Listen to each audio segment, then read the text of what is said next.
Hi everyone. So, over a decade ago, I found myself transitioning, into a young adult. I, like a lot of young adults, was spirited. I had a lot of energy. I sort of had the entire world in front of me, and the world was mine for the taking. I was someone who felt I needed to make an impact. I had just completed double masters.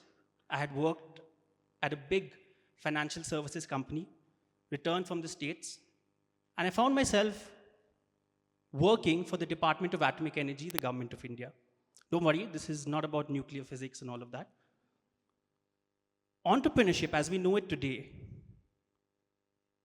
was a concept that was, I would say, absolutely alien to me. And this was a time we're talking about when there weren't things such as access to incubators and accelerators. And if somebody spoke about angel investing, would have probably thought they're giving references to the Bible. So this was a time that was completely different, and all I knew that I needed to make an impact, and that's all.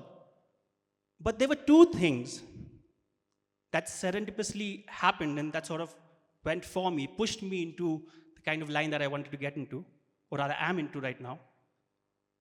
One, my best friend and my business partner returned from the UK, and he too wanted to make an impact. We sort of connected, we synergized, we had this talk, and realized that we wanted to go forward. But we didn't know what sort of an idea we could latch on to. Two, a lot of juniors of mine, school juniors, college juniors, people I hadn't even heard about, started reaching out to me. They started connecting with me, emailing me, calling me. There wasn't WhatsApp and all that time, but people reached out to me and they wanted advice based on my experiences, based on my education, based on what I'd been through. They wanted to know what should they take up, what should they go forward with. And so I found something that I was actually good at and that I actually enjoyed. And that sort of pushed me into a venture, that I've been building and working on for over a decade. Fast forward to today. So we built a venture that is spread across 2 continents. We've touched the lives of over 10,000 individuals, young schools, college students, working professionals, all sorts of people. I mean, I've had our oldest client be 63 years old. We have an absolutely crack team, totally slaying it, doing extremely well, working around the clock, proud of them. And we embody the spirit of helping people gain the opportunities to go out and do great things. But this talk isn't about a wonderful journey going from, not knowing what to do to ultimately, traditionally achieving what almost everybody in this room would call success. This talk is about a lesson that I learned on the way. And I didn't learn it from just about anybody. I learned it from a teenager, a troubled teenager. And it's a story that I want to share with you. For you see, my venture would have been doing well, even initially. But about 3 to 4 years into the entire running of things, the hustling of things, I wasn't exactly, you could say, content. I was happy. I loved what I did. I worked 18 to 20 hours a day, day after day, 7 days a week, literally no holidays at all. Not even the Independence Day or the Republic Day. No holidays at all.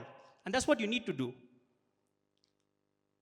I enjoyed myself. I met a lot of people. But I wasn't exactly content. There's a difference between happiness and contentment. I wouldn't really go back home and sort of feel like, okay, I'm making that impact. I wasn't making that impact. So what would an entrepreneur do in that case? I worked harder. I put more time into my sort of business and I put more efforts into it. I thought I'll put more time and it'll grow even more. And then probably this void will get filled up. I'll get a lot of contentment inside me. So I gave even more time. And I got everybody else also to start putting in more time. But what do you think? That void didn't really get filled up. But then a miracle happened. And that miracle was introduced to me.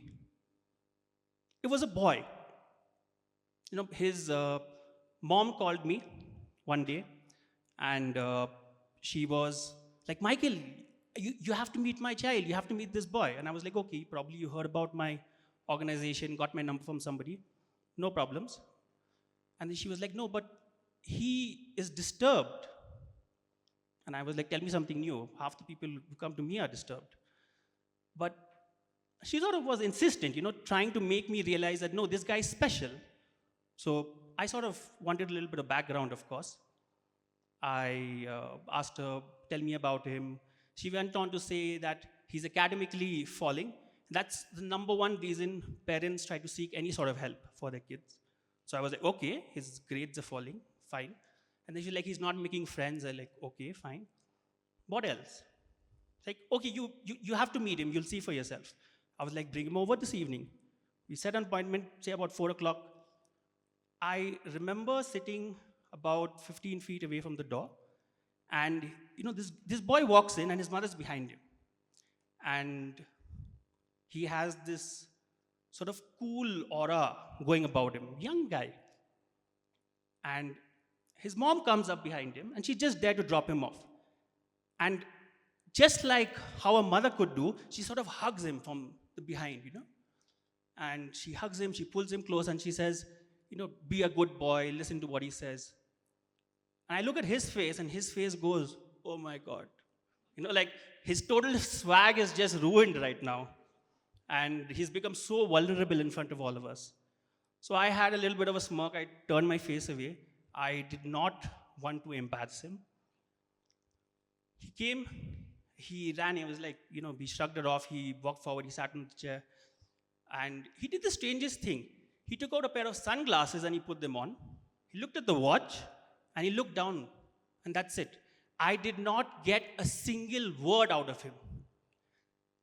The most awkward conversation of my life.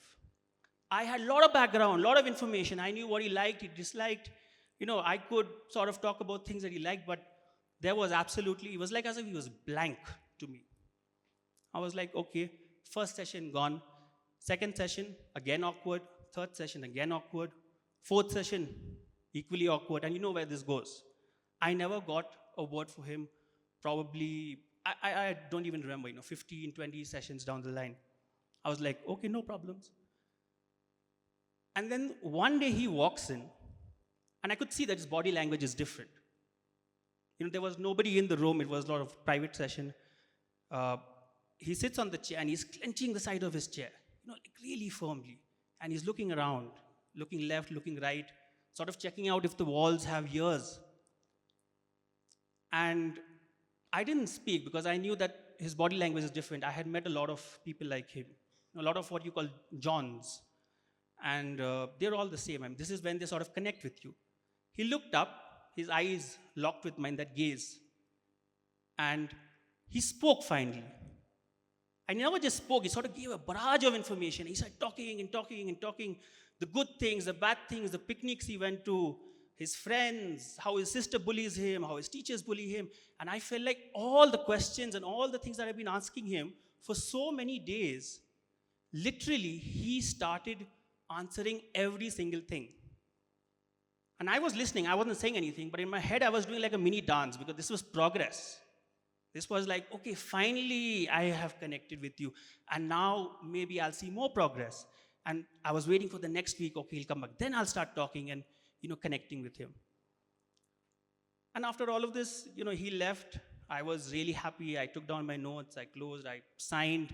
Because over the years, you stopped looking at, this became my metric actually, sort of judge whether I'm successful, to reach out to people, or to rather to have people to trust me, to reach out to me.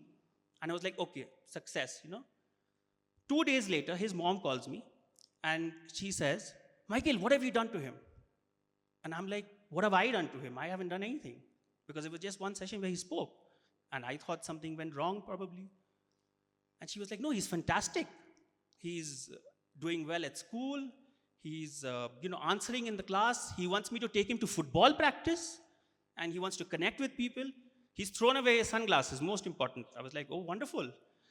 And she was like, thank you, thank you, thank you. And I'm one who says, welcome, welcome, when I hear thank you, even though I didn't know what I did, honestly, at that point. So I was like, welcome, and I put the phone off. Now I was sitting back and I was thinking, what exactly happened with this boy? And I started thinking about all the things that he told me, and I realized that this boy essentially spoke about all his relationships with his parents, with his friends, with his sister. And effectively, he had never felt like he belonged to anywhere, to anyone. And then I started thinking, so he never connected with anyone. So was I the first person who connected with him in that case? Was I the first person who he's trusting? And that sort of realization weighed extremely heavily on me, that sense of responsibility. And as I thought more about the boy, I started dwelling on myself, and I started thinking about my own life. And I realized, just like that boy who sort of pushed away people, somehow it just struck me that I was doing the same in my life. I had family. Yes, I would go home, I would meet my parents. I had friends, but they were hangout buddies. I literally was in a space where I was not connecting with people. My parents, yes, they were there, but I was always on my phone or my laptop. I never had any meaningful conversations with them. And it sort of just, that realization came. I needed to start connecting with people. And so that's what I did. I proactively thought, let's do what this guy did. I made an effort. I started bonding with those around me. And an absolute miracle happened, as I mentioned. In about 2 to 3 weeks, I felt the void go away. The message that I truly want to share with you all is that human connections are probably the only real thing that we have. You know, as an entrepreneur, when people come together and we discuss different sorts of things, we discuss which company is having what sort of valuation, and you go out there and you discuss about what sort of company is buying off who, and different sorts of things. You don't actually discuss about whether you've made connections with people. You talk about impact, but the impact is always measured in money. It's always measured in success, how famous you are. It's never measured in terms of whether you have a happily married life or how many kids you're planning. And this is something over time I've imbibed into my life. When I talk to people, I try to connect with them, but I try to make meaningful human connections. Not just talk about my work and my business and all that kind of stuff. And that's the message that was actually taught to me by a young teenage boy. Through the process of his own life, I've imbibed it and I've been helped tremendously with that. And this is something that I want to share with you. So where do we go from here? I mean, what do we do next? Well, I would like to leave you with a question. Do you continue to go out there and work it off to achieve success, power, money, fame, acknowledgement? Or do you start looking to make meaningful, pure human connections with those around you?